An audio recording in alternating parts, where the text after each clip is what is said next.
Hey there. Thanks for tuning in. You ready for another episode of My Bigfoot Sighting? Alright then, let's do this. Seen a bunch of rundown no-horse towns where the church is the backbone, love's in the plow, and the five-string melodies grooving, with the farmland rows where the roots run deep, beyond the noise of the busy streets, where the songs of the South are soothing. When I hear the front porch picking down, home rhythm ringing out, I don't run from banjo music. Yeah.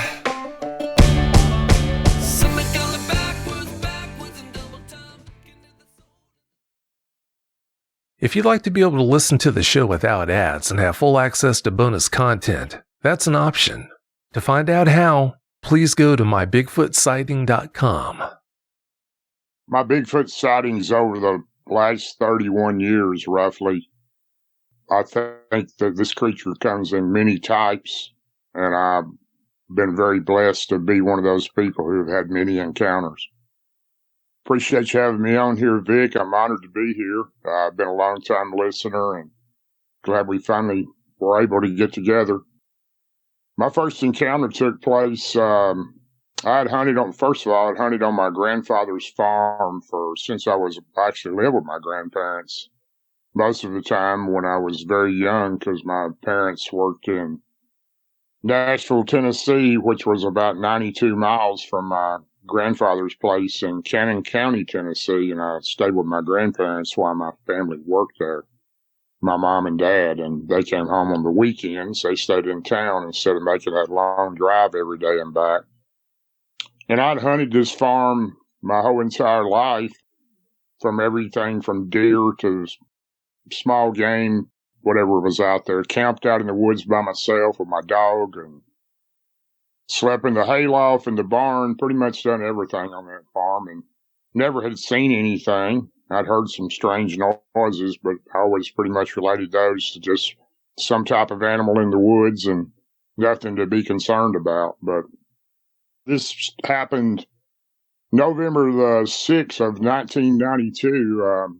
Every year for about 5 or 6 years prior to that, me and 3 of my friends went up there to camp opening week of black powder season, which is, as we call it in Tennessee, muzzleloader season. And that's a week when you have a black powder rifle and you can take either sex, either a doe or a buck deer, only one. And, like I said, it was probably our 5th or 6th year up there, and the same 3 guys, Cody, Scott, and Jason, deer hunting friends of mine for years, and grew up with some of those guys. And I'd pull my camper up there that I had at that time, and I pulled it behind my truck, and they followed. 2 of them, one rode with me, 2 followed me with our 4-wheelers. We all had a 4-wheeler or an ATV, and they followed with it on a trailer and in the truck, and we set camp up, and we got there the day before the season opened. Now, we had hunted there, like I said, prior for quite a few years, and we already had stands built in the woods, built stands, which are tree stands you get up in to hunt deer.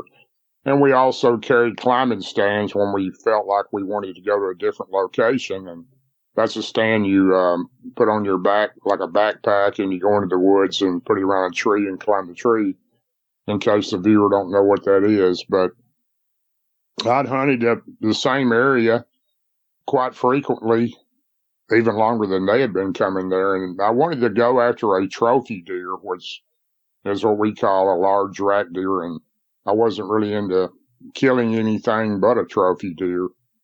And I'd asked my grandfather, my granddad lived there on that property all of his life.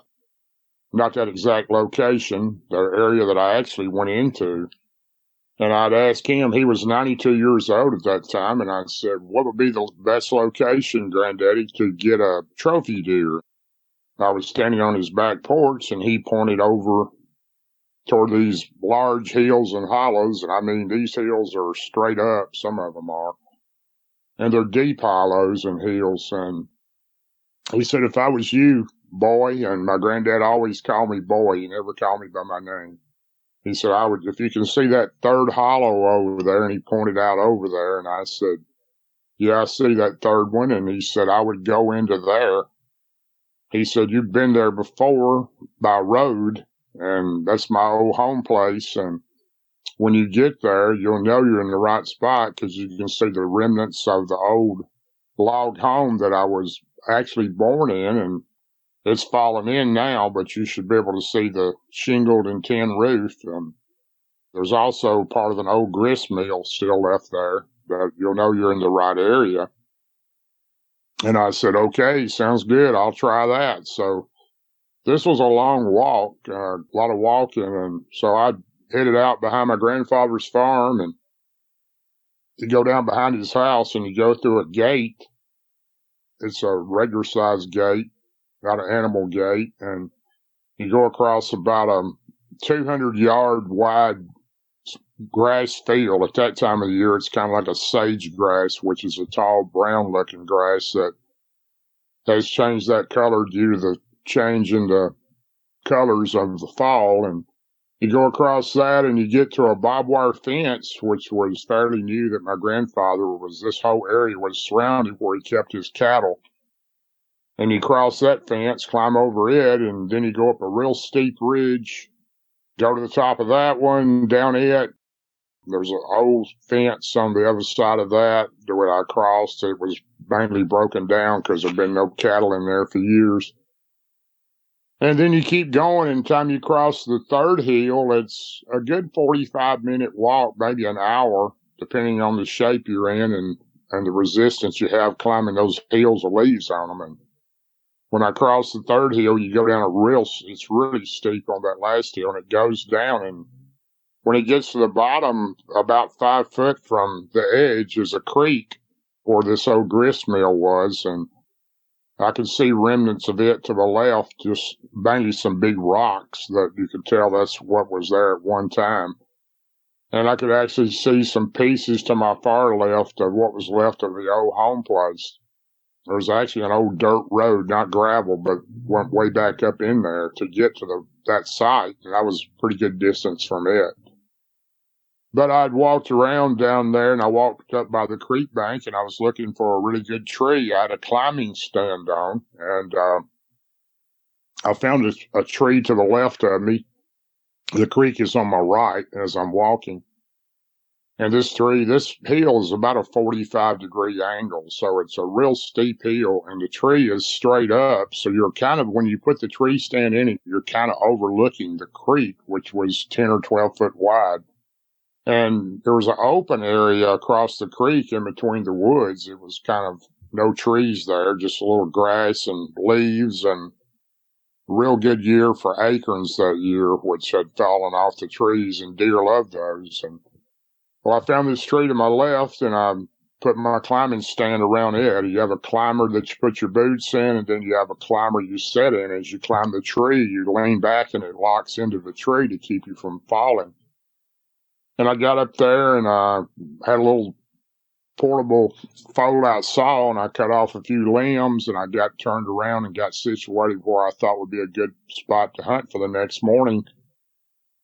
And I've come back down and got out of the stand, pulled my feet out, and I started walking around looking for signs of deer, and I crossed the creek. To the left of me, before I crossed the creek, there was a huge cane thicket. Now, cane is that's what it is. It's a cane that grows on the river and the creek banks in Tennessee and maybe other areas too. But this cane thicket was real thick, real tall, maybe 12 or 15 foot tall in areas, and you couldn't hardly walk through it. It was that thick, and it went all the way down the side of this creek. Well, I walked across the creek, and I walked over into that clearing area, and there was a game trail right there on the other side of the creek that went down the side of the creek there, right up on the bank. And I could see a lot of deer tracks in it, and I could tell the deer were in there pretty regular. And I walked around and found a couple of scrapes where buck deer had been rubbing their antlers on tree limbs and trees, and felt like I'd made a good choice. There was a maple tree, if I remember right. It may have been a beech, can't remember for sure, but there was a limb I'd had a drag rag on my foot going in that I always put on my foot. It has a little rubber band around it, and you put it on your boot, and you put deer scent on it. And when you go in, it covers up your human smell. And it will also attract deer, or will sometimes track that in there with that on your foot. And I took that off my boot, and I jumped up and grabbed a limb on this particular tree, and I tied it to the limb and let it go, and it was hanging up in the air, which would kind of create a smell down this hollow there, which would probably help clear my human scent, plus attract some other, hopefully, buck deer, which is the male deer. And then I crossed the creek and went on back to the farm to my granddad's, and I went out to where my friends were set up, and we grilled out and had a good time that night. And I went and got them all together, and we all talked about where we were hunting. And I went back and told my granddad, when you get up, please wake me up, because it's a long walk over there. And my granddad usually got up about 4:30 in the morning because he went to milk cows even at that age.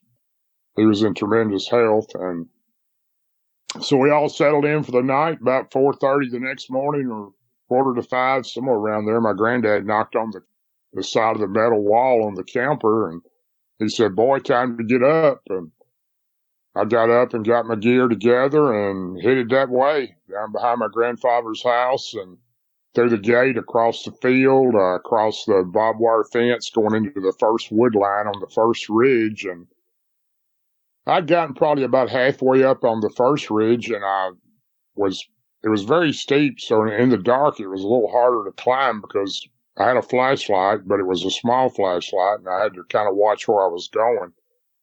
And I heard something to the left of me, and I stopped to listen for it, and I didn't hear it. And I went a little further. Then I heard it again, and it sounded like a person walking. Well, the first thought in my mind, surely there would be nobody in here, because I knew where my friends were hunting. They were hunting in a completely different location, kind of scattered apart, probably as far as half a mile from each other. And I was probably a little more than that from them. And well, I didn't pay much attention to it. I thought, well, maybe it's a cow or something has got in here. And I climbed on up the top of that ridge and made over to the second one and crossed the little fence and kept going. And by the time I got to the top of the third hill, I was starting to come down just a little ways off the last ridge line of the top of the hill. And I heard this again. And this time it was pretty steady footsteps. It sounded like a heavy something, and it would walk a few steps and stop. And then when I stopped, it stopped. And well, I was a little nervous at that time, thinking, well, surely somebody has not sneaked in here on my grandfather's property, and they're going to be hunting in here.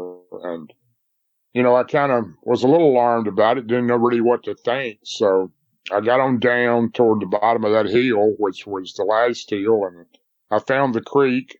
And I went around the left of the creek, the hillside there, and in the dark, I was not familiar with this place, and I had my flashlight. I found my tree stand, and I quickly got in it, got my feet in it, and got up the tree, and got turned around and got set in there. You lean back on this thing, and it has a blade lock on it, which locks into the tree to keep you from falling. And I had a strap I put around me as a safety strap, and I put it around a limb up above me in case it fell or I came out of the stand. And I remember hanging my lunch up on a branch to the right. I had a little bag of lunch, and I had a little fanny pack that I'd carried with me that had my powder horn in it and my extra balls, or what they call bullets, that you put in a black powder rifle that you have to pack with a ramrod. And I had some patches and some firing caps in there, and hung that up, and I hung my binoculars to the left up on a limb, and then I just kind of sat back. And this particular stand had a little bar that you could pull up from the bottom, and it comes up to right below your neck, and what it does, it falls out with a little camo type thing out of it, and it covers up your waist and your everything about you all the way down to your boots, and kind of conceals you really well. And I always wore blackout under my eyes, because a lot of times the sun will come up over the hill, and any reflection, a lot of time a deer can see that. So I got set up and I was ready to go. I had my gun loaded. I had it leaning against that bar in front of me that was surrounding me. And I'd been sitting there a while. It was, I don't know exactly what time it was when I got set in there, but it was still dark. And I sat there for quite a while and it was real quiet. And I did hear that movement a little bit more, and it sounded like it went down the hill to the left of me toward that cane thicket. But I didn't think much more about it. I was a little nervous about it, and it stayed on my mind, thinking, I hope there's nobody in here hunting.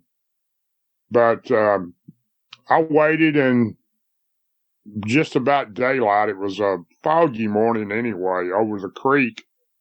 It was real foggy over the creek. I couldn't see the other side of the creek that well over that field, even though I was looking kind of down on it at an angle because of the way this 45-degree hill is with the trees straight up on the side of it. And I didn't hear any sounds. Right about daylight, I started hearing regular animals like squirrels and stuff, birds running in the woods and singing like they normally do. And the fog started to clear, and I could see the other side, and I could actually see the drag rag I'd hung in the tree the day before.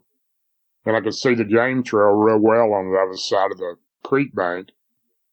And it was, I don't know exact time, it was probably a little before 8, over to my left, towards somewhere the other side of the cane thicket. I couldn't see what all was on the other side of that well.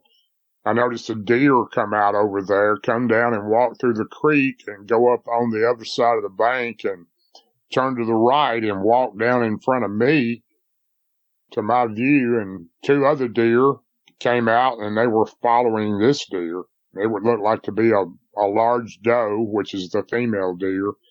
And it had probably 2 yearlings with it. They weren't as big as she was. And they were just walking around in that area in front of me. I could see them very well. And they were just milling around in the leaves and eating acorns like deer do. They were walking around in front of me. They never noticed me, or I never moved. And I watched them for quite a while as they walked around and eat.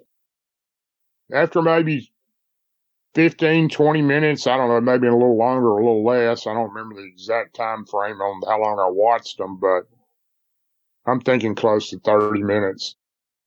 All of a sudden, the lead deer, which was the big deer, was at this time, I was facing this deer straight ahead of me, and it was looking to my left over toward this cane thicket. And this lead deer's ears were straight up. It was dead still, looking toward this cane thicket. And the 2 younger deer, one was to the right of it and one was to the left. They were doing the same thing, no movement. They were just as still as they could be. And, you know, this is usually a sign there's a big deer or a buck coming, and the buck, which is the male deer.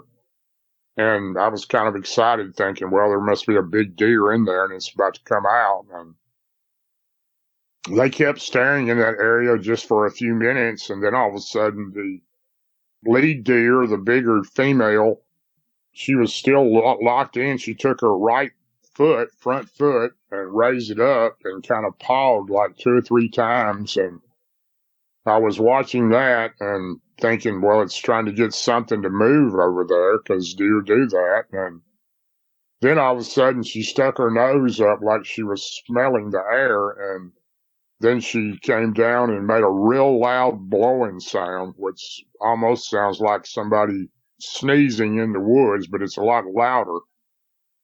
And after she did that, it was just a few seconds, she turned to the right and took off running as fast as she could, right across in front of my view on this game trail, and was just running like somebody had fired at her or shot at her, like she was really scared. And the other 2 deer were just like that. They were right behind her as fast as they could go.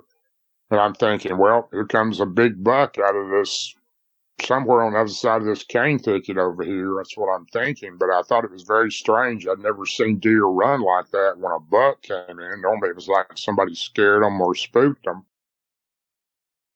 And I sat there a few minutes thinking, okay, and then I started noticing to the left of this cane thicket, this cane thicket's 12 or 15 foot tall, and it's real thick. I mean, there's no way a person could walk through there. It's that thick. But these canes started moving, and they're moving, swaying real hard. And I watched them come all the way down and from the middle, and they're still swaying to the edge. And there's a large number of them moving. And I'm thinking, well, this must be a massive deer to move this cane like this. And I'm pretty excited. I've got my hand on my gun. It's still leaning against the bar. And I'm looking right this direction, and all of a sudden this creature steps out. And I was like, I couldn't believe what I was seeing. I remember blinking my eyes and looking again, and I'm thinking, what in the world is this? And this creature steps out, takes one step, and it just leaps or jumps completely across the creek, lands on the other side on the game trail, or right at the game trail, and slowly walked to my right across in front of me as I'm looking down over the area. And, it's probably 60 or 70 feet from me from the higher distance looking down on it. And it walks down this game trail, and it stops and looks right at me. And by this time, I'm just thinking, what is this? I just couldn't believe what I was seeing, and I thought, what am I going to do? I instantly went into a panic. I had never felt like that before, because I don't scare easy, and I've never seen anything like that before. And then it shows me its teeth, and when it showed me its teeth and it's staring right at me, I was in complete fear at that time. I remember, and I still feel it now.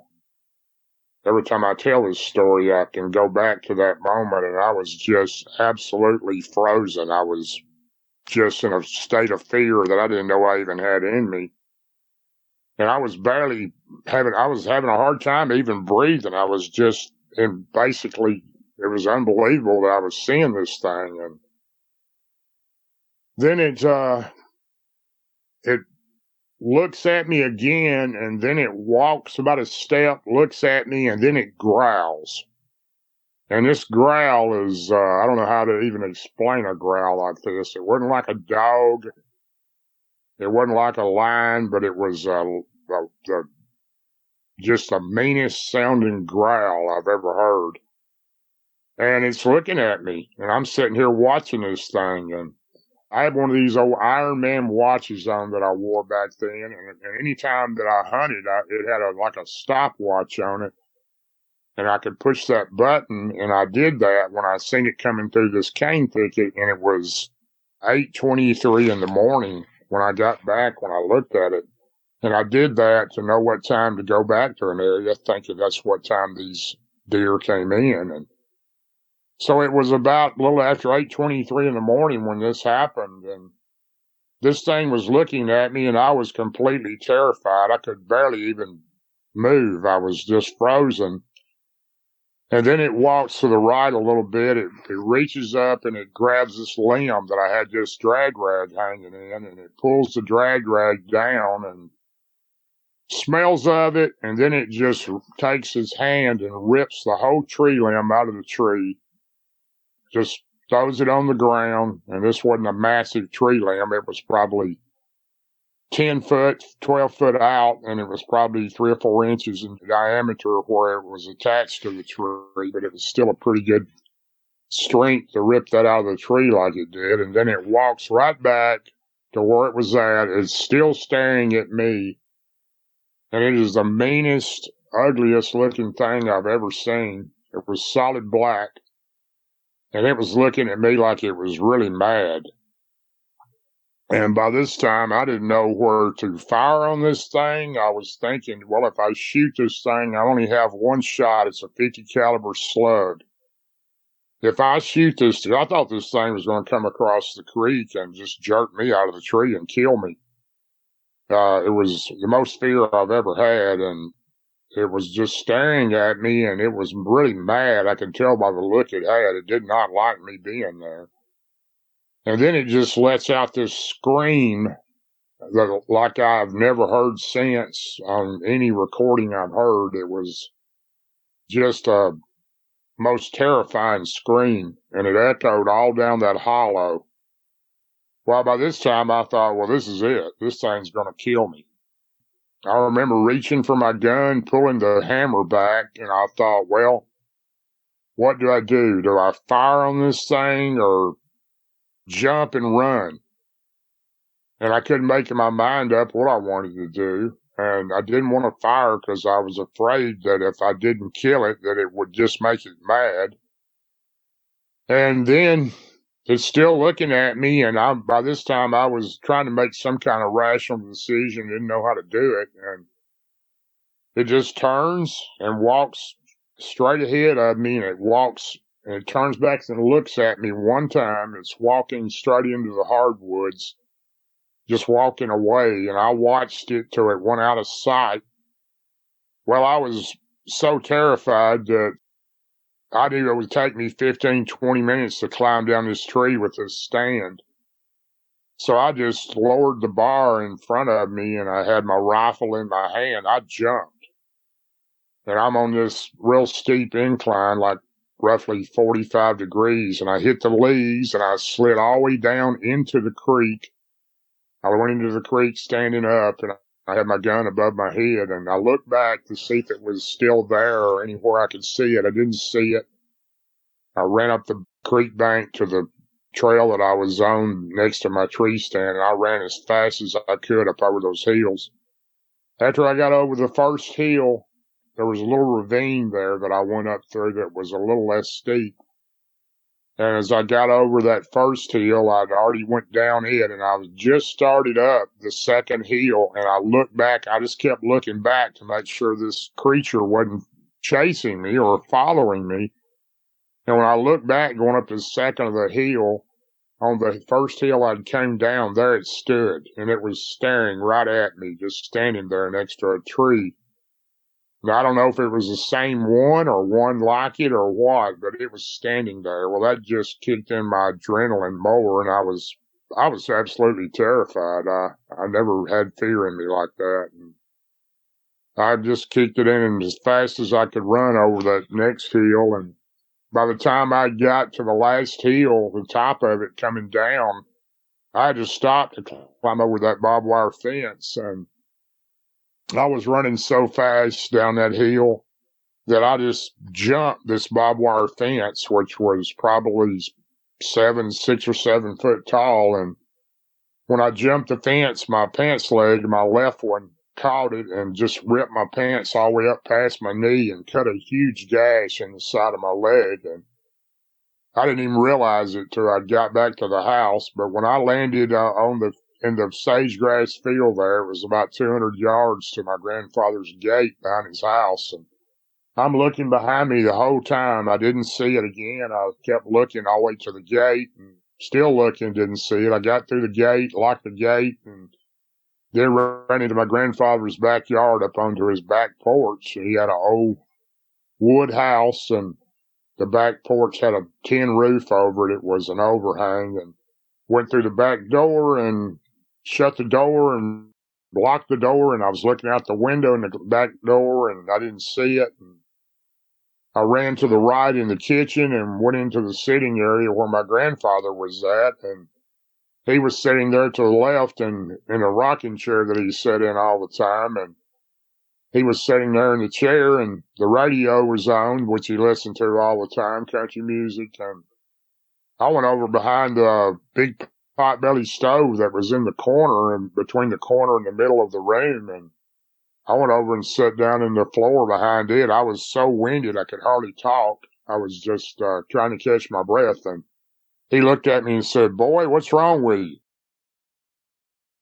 I couldn't talk. I was completely out of breath. I'd run so hard, and I got up a couple times, looked out the window, went to the back door, looked out again to see if this thing was coming, and didn't see it. And I went back in and sat down again, and I was still trying to catch my breath. And my grandfather said, "Boy, what's wrong with you?" And I said, "Granddad, I seen a monster in the woods." And he said, "A monster?"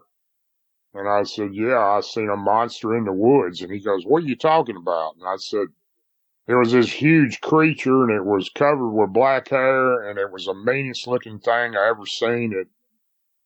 It scared me to death, and I've never seen anything like that. And my granddad goes, oh, you seen the wood booger? And I said, a wood booger? I said, what is a wood booger? And he said, well, they've been around here as long as I remember. He called the old people, which was his family, his parents and his grandparents. He said, the old people call them the wood boogers.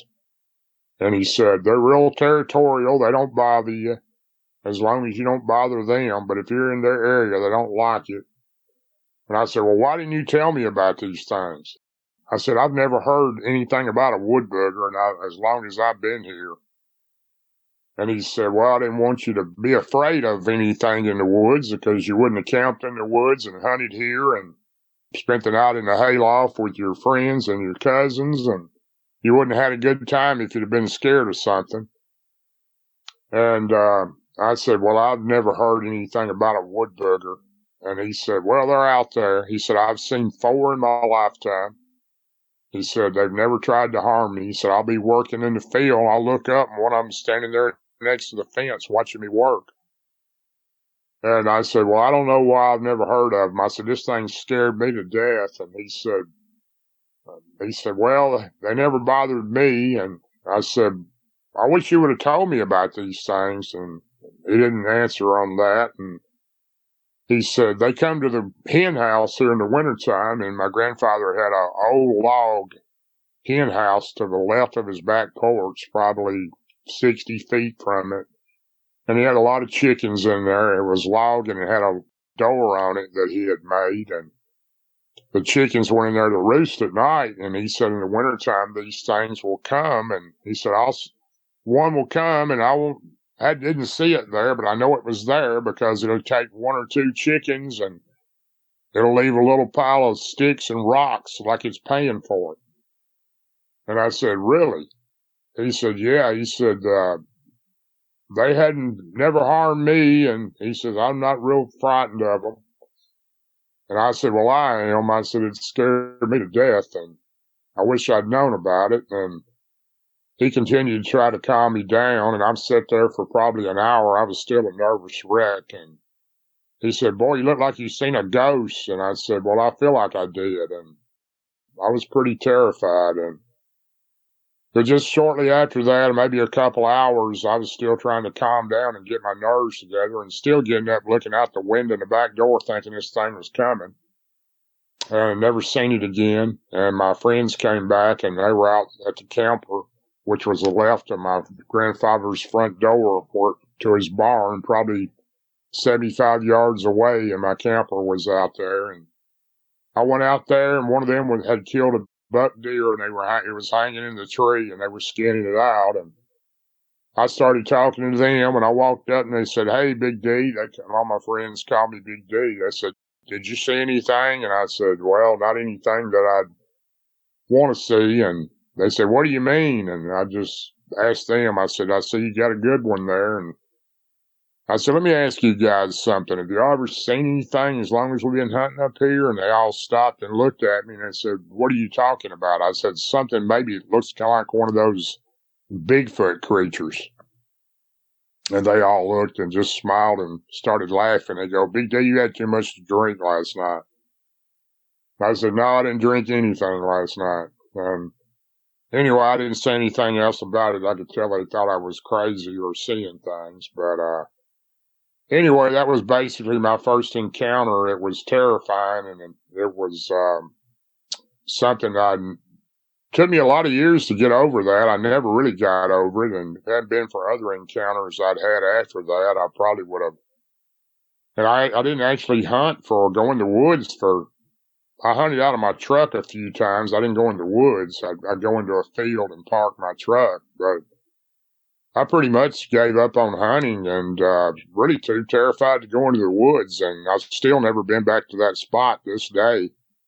I guess my binoculars and everything I got may still be hanging in my tree stand too, unless somebody has found it or they or that creature tore it up. I don't have any idea, but that was pretty much my first encounter. It was really terrifying. It was definitely life-changing.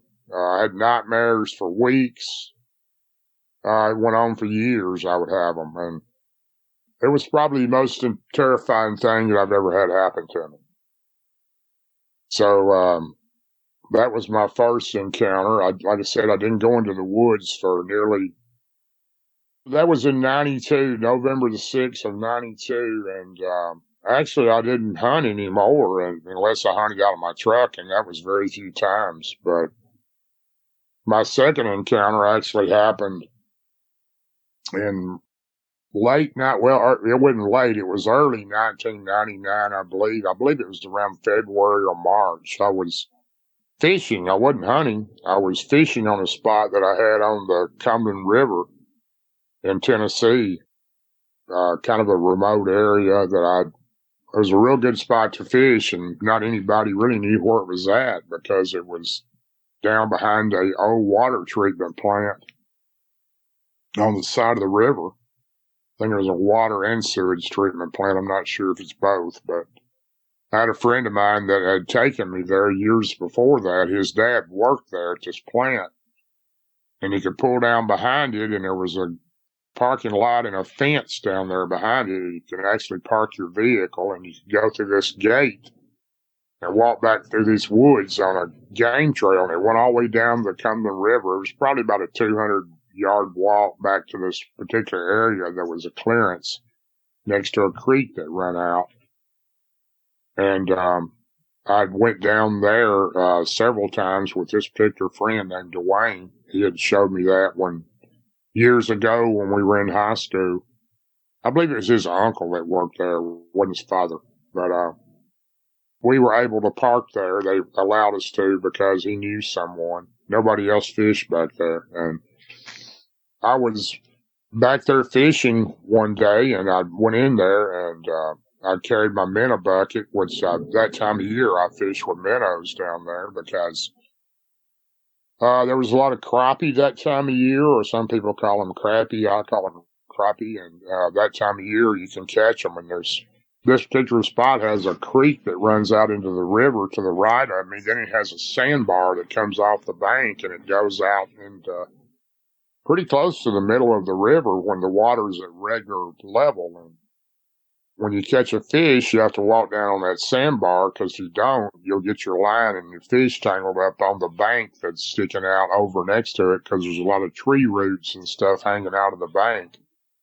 So you're best to walk down that sandbar and reel it in and then go up and, put your fish on stringer or however you want to keep them. And I'd actually done that and caught my first fish. I'd been sitting there, and I had an old 5-gallon bucket that I carried my equipment in, my tackle box and stringer, and carried 2 or 3 poles with me and the minnow bucket, and I would sit on that bucket next to this tree, and my minnow bucket was right next to me, and I usually bought anywhere from 3 to 5 dozen minnows. Usually 4 dozen was most of the time my number. And after I'd caught a fish, I went up on the bank and I put it on the stringer and dropped it in the water off those roots off the edge of that bank, and went back and sat down on the bucket, and I was ready to put another minnow on, and I looked over, my minnow bucket was gone. And I was like, what happened to my minnow bucket? Got up and looked around. I couldn't find it anywhere. And to the left of me, this game trail that went down past the clearing that I was sitting in was real thick, and it had this, what some people call kudzu.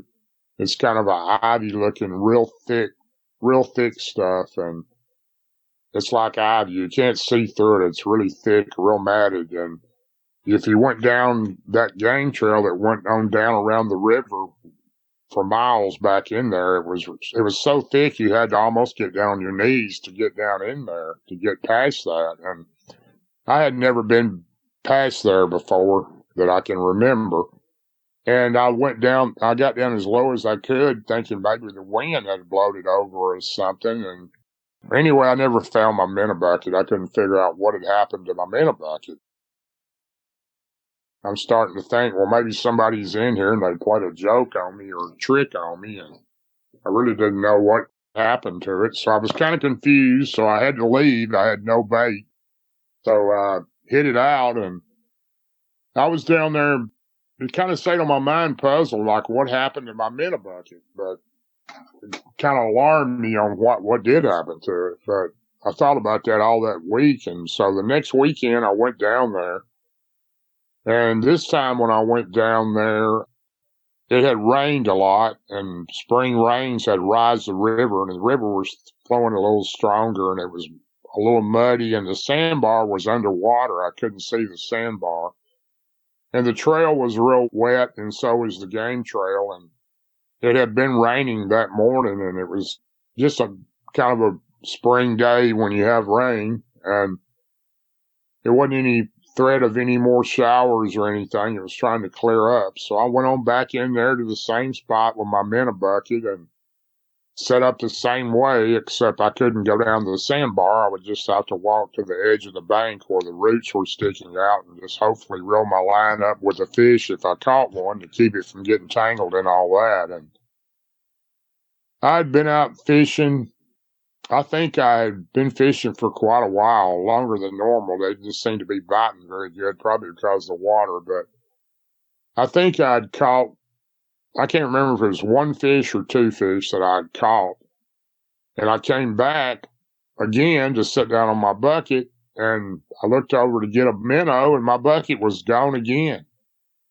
Well, by this time, I'm thinking, well, it's kind of windy, and it looked like a storm was trying to come in, and the wind was blowing kind of hard. And I was thinking, well, maybe the wind blew it in the river, and of course, the styrofoam minnow bucket doesn't sink. And I'm looking down the river and in, around the creek that ran out there next to where I'm at, that ran into the river.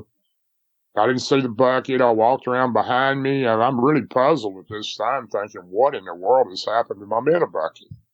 So by this point, I'm thinking somebody is playing a trick on me. Somebody I don't know, or somebody is in these woods, and they've stole my minnow bucket for the second time. And I looked around everywhere, and I'm pretty frustrated, so I just get all my gear and together, and I remember turning the fish loose and went on back and got my gear and kept looking back to see if I seen anybody. And I never seen anybody or anything. And I went on back to my vehicle and parked and got loaded up and went on home. And I remember the whole week thinking about this, who is taking my minnow bucket? So I think it was a week, or it might have been 2 weeks. I decided to go back and try it again. But this time I had tied a string or a small rope, not a large rope, but a small one, a little bigger than a string. I tied it on the new minnow bucket that I bought. I tied it on the metal handle, and it was probably 10 or 15 foot long, the string was. And when I got in there, carrying all my equipment in that day, and it was a nice day. The actual sandbar was up. The water level was back to normal. It hadn't rained in a bit. And I went in and I got my bucket and sat down next to the tree. And this time I tied that rope around the tree that was attached to my minnow bucket. And I thought, well, this will give me time if in case somebody tries to steal my bucket, it won't be quite as easy. I'll at least see what it is trying to get it.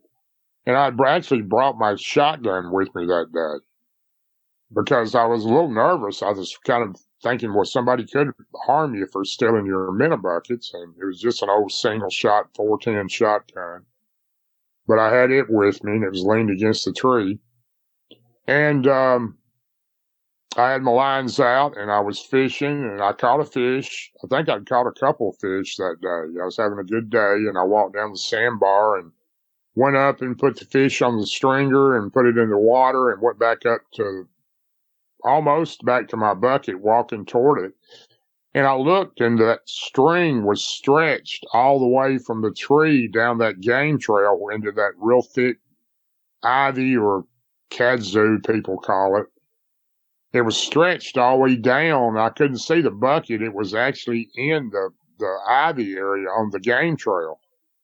Well, then I knew somebody is getting my bucket that's in this area. So I went over and I looked down in that area and I could see my minnow bucket in there. And it was on the game trail right before it got really thick. And you had to bend over, almost get on your knees to get down in there. And I did that, and I got down, bent over pretty good, and got in there to my minnow bucket, and I noticed that the top was off and all the water had been sloshed out of it. And it was real muddy right there anyway on that game trail where deer and all types of game had walked on this trail regularly. It wasn't as muddy after like a rain, but it was muddy enough that you could see tracks. And I noticed the water was sloshed out of it and the lid was still attached and it was hanging off to the side. And I reached down to get my bucket and I looked and there wasn't a lot of water left in it, but there was only one minnow in my bucket. And I'm thinking, what is going on here? I mean, I had 3 or 4 dozen minnows or maybe more, and I got 1 minute left and I've only used several. And, by that time I'm thinking, there's a person in here.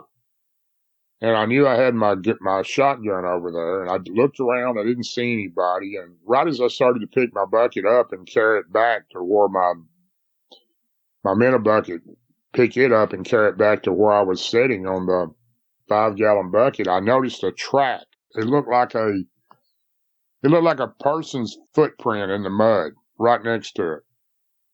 And I'm thinking, well, this is a human footprint. I mean, who's in here in February or March with barefooted on the river? Because it wasn't cold, but at night at times it got below freezing. And, I couldn't imagine anybody walking around the river in this time of year barefooted. So I went back, grabbed the bucket and went and sat back on the minnow bucket, went and sat down next to my bucket. And I just sat there for a while.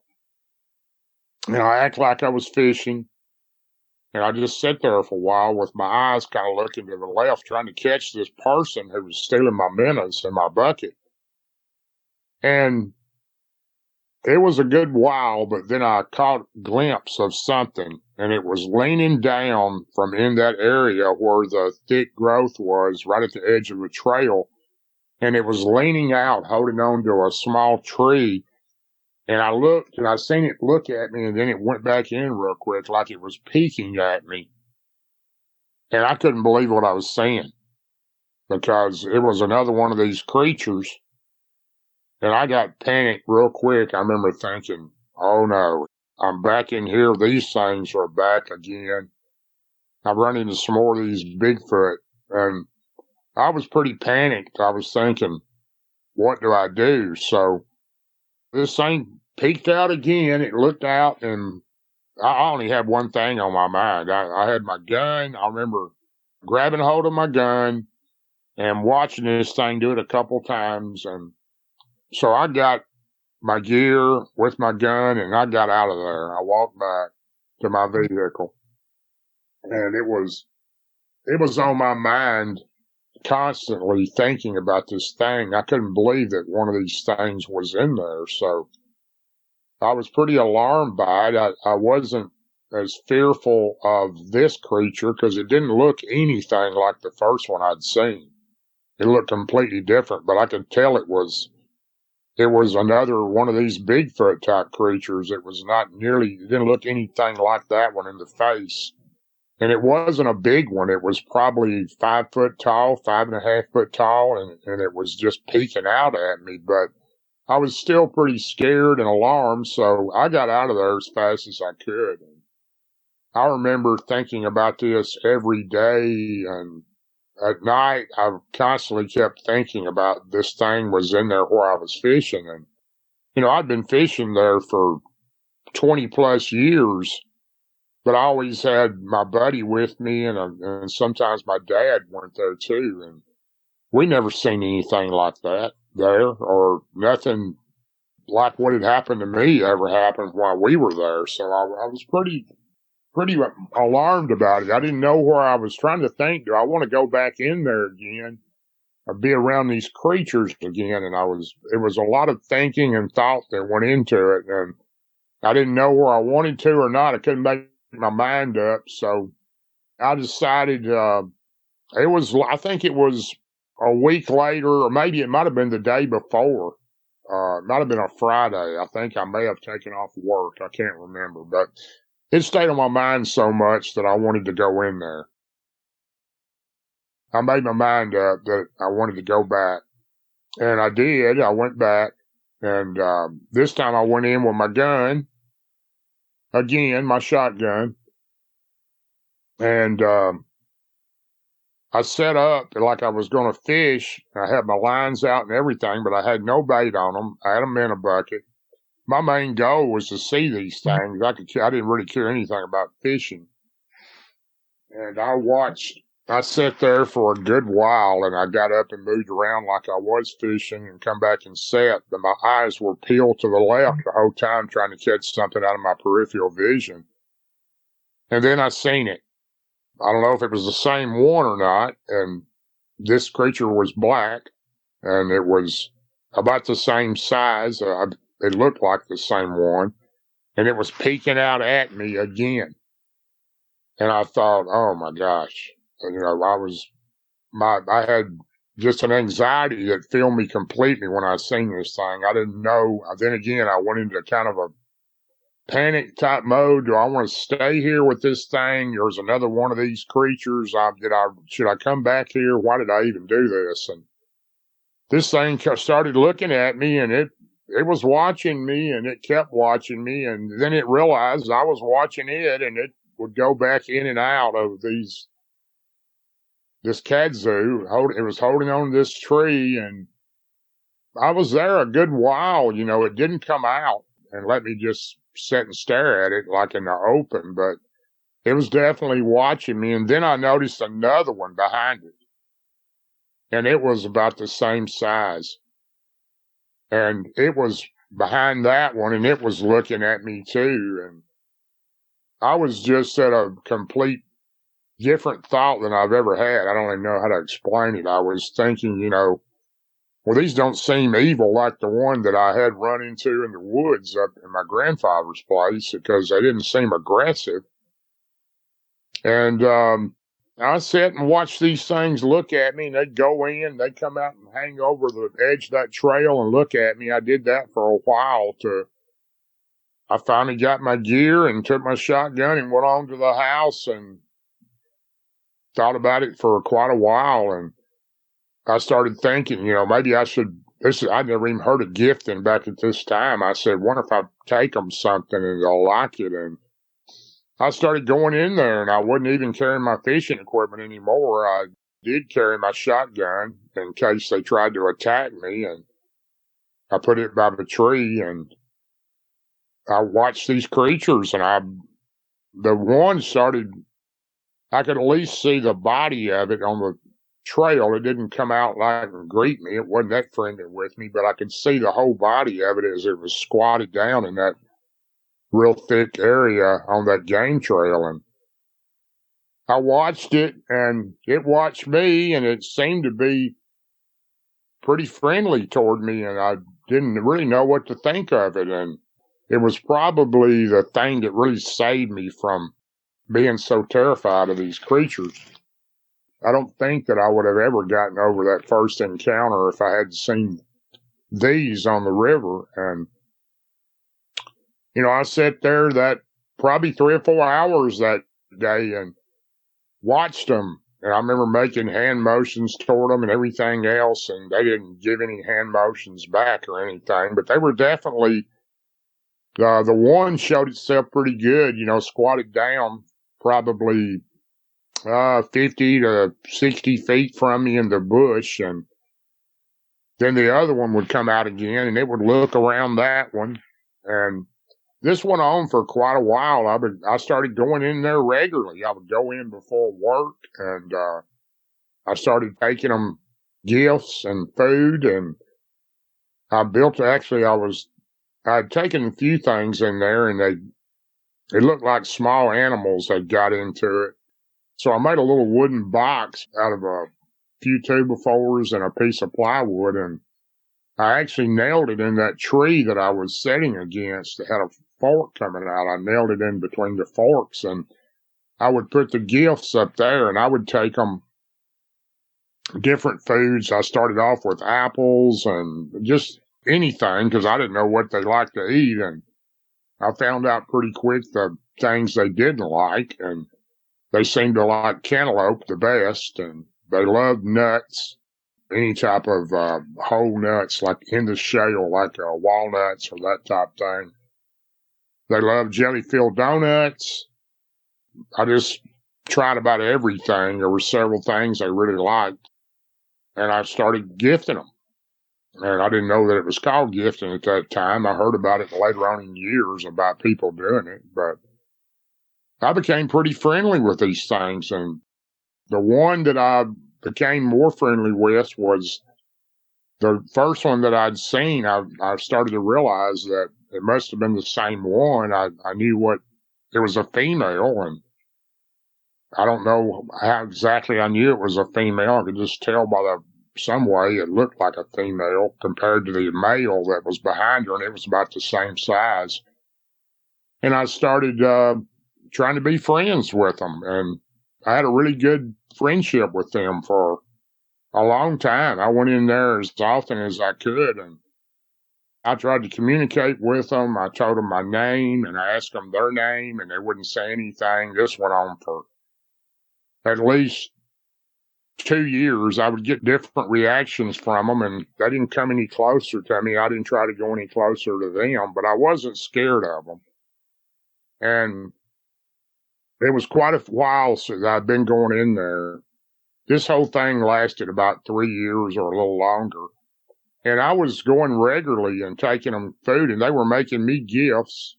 They made me little stick structures and different things. The coolest thing they made me was they had found it looked like a milk carton that had been in the river for quite a while because it was originally red and white, but it faded out to a pink and white. And they had stuck sticks through the cardboard through both sides that formed kind of an X that stuck out on all 4 sides. It was pretty neat looking. And it was wrapped with some ivy around it, like some type of, I don't know what it meant, but they had left that for me in the gifting spot, which was pretty cool. And I've actually, I think, still got that since I've moved. I think I still have it, but it was pretty remarkable. I was trying my best to communicate with them, and this went on for quite a while. Like I said, I would go in there every day or 2 days. I continued to go in there. They knew my voice when I'd go in. It was about 200 yards from where I parked my vehicle to back to where this spot was at. And when I would go in, I would start announcing when I go in, hey, I'm here today to visit you. I hope y'all are doing okay. Just regular talk with them. And that little one would run out and be right at the same spot looking at me and watching me. And then the other one got more comfortable. He was looking at me, and I could definitely tell he was a male because of his gender. And this went on for a long time. I was trying to, and I could hear other members of their family back in there moving around, and I could hear them making some noises, but I couldn't see them. I'm sure they were a lot bigger. And it went on for a long time. I've gifted them. They bring me gifts. I tried to communicate with them.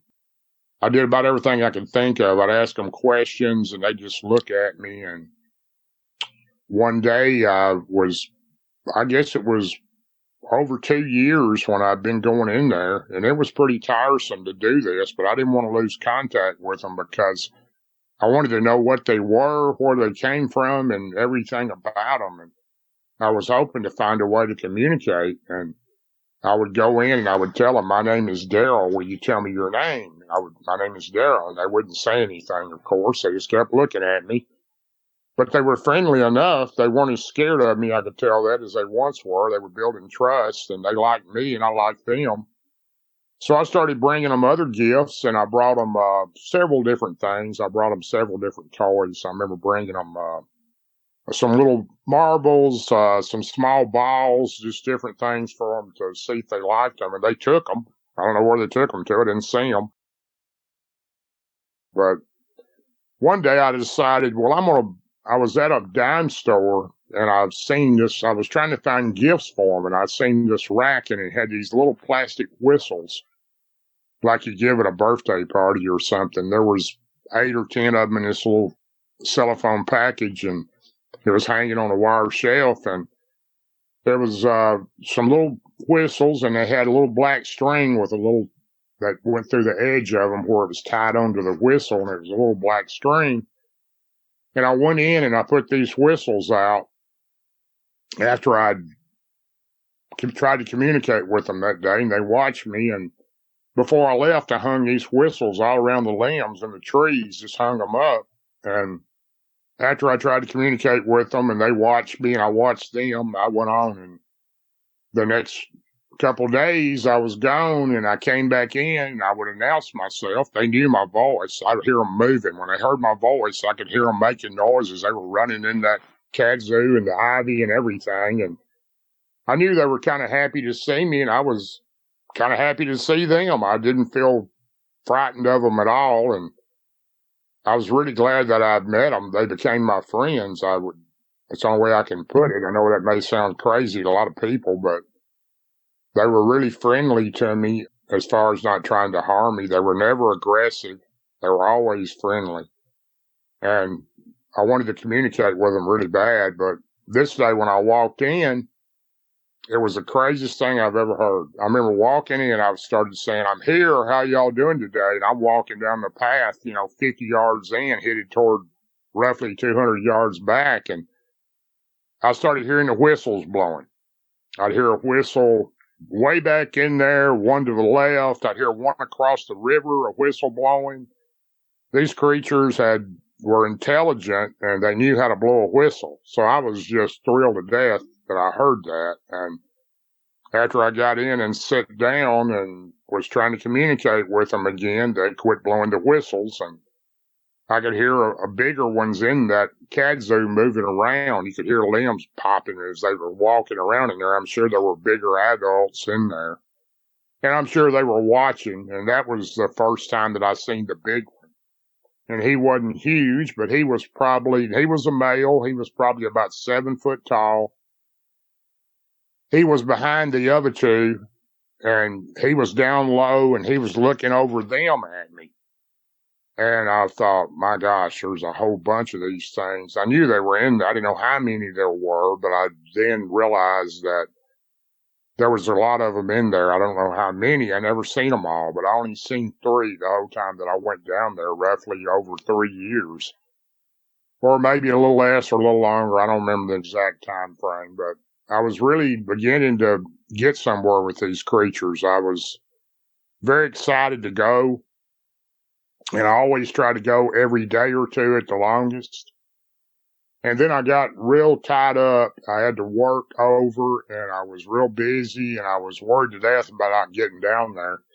And it was about 2 weeks that passed before I got down there. And I remember driving down there. I was nervous. I had food for them because I hadn't been there in so long. I hope I'd not run them off or upset them. And I went back through the trail, and I noticed when I started going back in through the gate that some type of machinery had been back there, because as I was going on the trail, there was tracks of some type of machinery. And when I got to the spot, it had been completely leveled. I mean, all the trees, the kudzu, and this whole area was gone. They had took some type of excavator or something in there and dug the ground up and kind of leveled it in the area. All the vegetation was gone back to a certain area back there. Then it was thick again, but they had cleared out this area that they were in. They had these stakes in the ground with little pink ribbons on them, like they were about to build something in there. I don't know if the treatment plant was going to add on or build something or what they were doing, but it was completely leveled. And I remember a panic set me and thinking, oh gosh, what's happened to my friends? And I started yelling for them and telling them I was here. I got no sounds, no answers, no whistles. I stayed there the whole day, walked around, went way back in there as hard as it was to get through that stuff. And traveled as far down as I could go and never seen them again. I was real worried about them. Wondered what had happened to them. Worried that somebody had either killed them or run them off by when they brought that equipment in there to do whatever they were doing there. And I even went back numerous times and went back in there 2 or 3 miles on the riverbank as far as I could go and yell for them and holler for them. I didn't see any tracks. I didn't see anything of them. I even got a boat and went on the other side of the river, which is a lot of farming area over there, and it's private property. And I went on that side of the river and yelled for them and walked around the edge of the riverbank, and I never seen any tracks. I never heard from them again. I still today wonder what happened to them. And it was really a down time in my life because I was really disappointed that somebody had harmed them or killed them, or I just couldn't imagine them leaving with the relationship like I thought we had, because they trusted me and I trusted them. And I even went back a couple years after that. It was on my thought train so bad that I went back in there numerous times. And I haven't been back in 10 or 15 years now, but I went back numerous times through the years, and I've never heard from them or seen them again. So I hope that no one killed them. Can't believe that something didn't happen to them, because I believe they would have tried to communicate with me some way, even if they had moved. But it's a real wide river there. I'm sure they probably can swim. I never seen one swimming across it, but I did hear a whistle across the river back when I brought them the whistles. So, but I never seen them again. So that was my second encounter by complete accident. I really don't understand what happened to them. I still think about it every day. Now I think about it all the time, what happened to them. And I hope that they're still living, that they've moved on somewhere else. But I don't know the answer to that. And I surely didn't want to go asking around, with the water treatment, sewer plant, whatever it all was. But the last time I was in there, those stakes were still there, and the ground was still clear, but a little grass had grown. But they hadn't built anything, but it was still leveled out. So I don't know what happened to them, but it saved me, though. It really did, because I had such a fear of these creatures.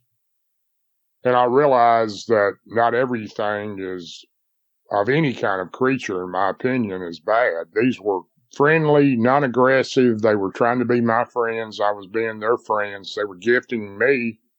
I was gifting them, and we were making a bond of a friendship. And I could tell they really liked me, and I liked them. They were my friends. So that's pretty much my second encounter.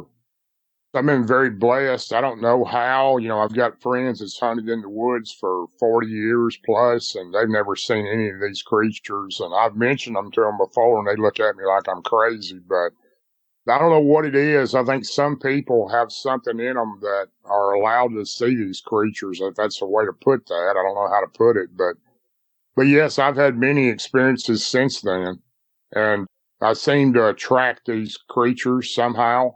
I don't know how or what causes that, but I would only consider it a gift somehow from, I guess, above. But I do think there's a lot of good ones, and I understand a lot of people think they're evil. I don't. Even the first one, as I look back to it now, Vic, is the first one I'd seen scared me to death, but it didn't try to kill me or harm me. It just tried to scare me off. I took it in a different manner at that time, but now I see that if it would have wanted to harm me, it could have. And one bullet wasn't going to stop it. Not what I seen. It was too big. I can't imagine one bullet killing this thing. So, I think that people misunderstand these creatures, and I understand why you're scared of them, just like I was on my first encounter. But if I hadn't run into these by complete accident with nothing on my mind about ever seeing another one, I would have never gotten over my first experience. It took all the fear out of me. Well, that's it for tonight's show. If you've had a Bigfoot sighting and would like to be a guest, please go to mybigfootsighting.com and let us know. Thanks for listening. Have a great night. Seen a bunch of rundown, no-horse towns where the church is the backbone, loves and the plow, and the five-string melodies grooving, with the farmland rows where the roots run deep, beyond the noise of the busy streets, where the songs of the South are soothing. When I hear the front porch picking down, home rhythm ringing out, I don't run from banjo music. Yeah, the sound of a memory brings me back to the bluegrass playing on my dad's 8-track.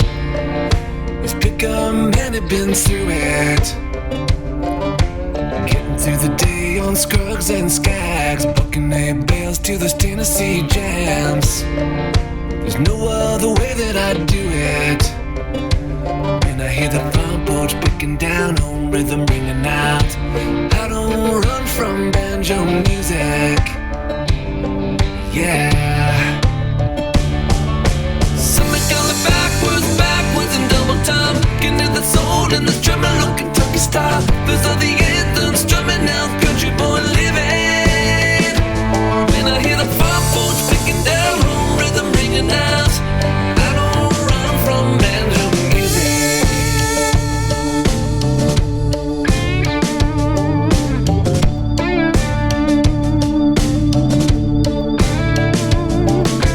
Peace of the city life drives me wild. The only tune is the cars rushing by, with the bass on the stereos booming. When I hear the front porch picking down, home rhythm ringing out, I don't run from banjo music. Yeah. Something going backwards in double time, getting to the soul and the drumming on Kentucky style. Those are the anthems drumming out, country boy living. When I hear the front porch picking down, home rhythm ringing out, I don't run from banjo music.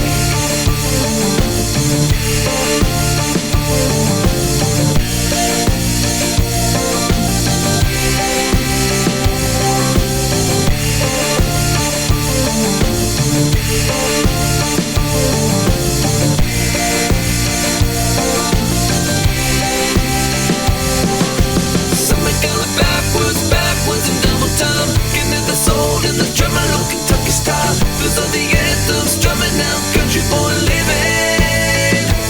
When I hear the front porch picking down, home rhythm, ride chicken porch swing, mama's best sweet tea kind of sound.